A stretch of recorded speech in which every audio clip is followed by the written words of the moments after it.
সকালে ঘুম থেকে উঠে খুশি হব না কষ্ট পাবো সেটা বুঝতে আমার একটু টাইম লেগে গেল।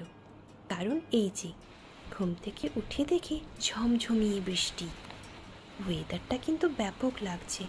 তবে কষ্ট হচ্ছিল এটা ভেবে সারাদিন বাচ্চারা কি করবে এরকম বৃষ্টি হলে। তবে সৌগত বলল, কষ্ট পেও না, এনজয় করো। এটাও তো হতে পারে সকালের বৃষ্টি বা পুরো দিনটাকে ঠান্ডা করে দেবে।